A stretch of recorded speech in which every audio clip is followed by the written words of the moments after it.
Good day, everyone. Today, I am solving rational equation in this form. So, as you can see, we have given x plus 2 over x minus 1 equals 6 over x minus 1. So, in solving a rational equation like this, what you only have to remember is eliminate what you don't like to see. So, whether we like it or not, most of us do not like fraction. So since we do not like fraction, then we need to eliminate the denominator. So the denominator in this given is x minus 1 on both sides.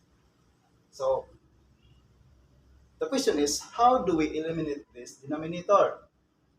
So, okay, here's one thing that I would like you to remember. Since the denominator is our problem, so let's use our problem to solve or to eliminate the problem.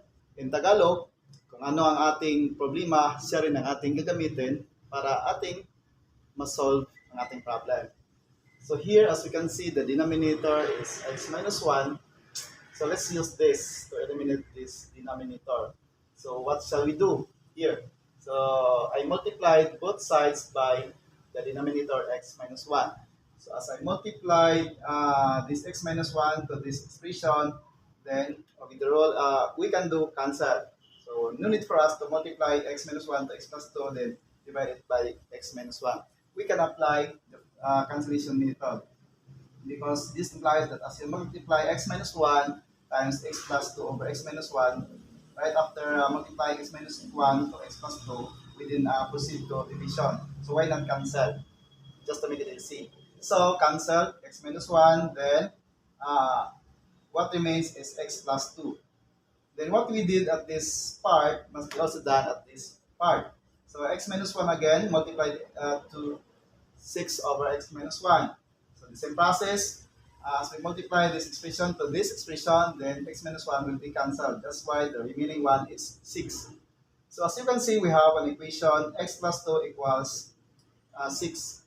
And as we remember, our goal is to solve for x. So we need to see an expression such that there must be only x at this side. So what shall we do? Some of you, I guess, no, especially for those who are studying high school, you have a term, a transfer. As a transfer, then it will become negative 2. But here is here is the formal process. You can just eliminate these 2 by adding its inverse. So the inverse of 2 is negative 2. That's why we add negative 2, because the sum of 2 inverses, 2 numbers which are inverse to each other is always equal to 0.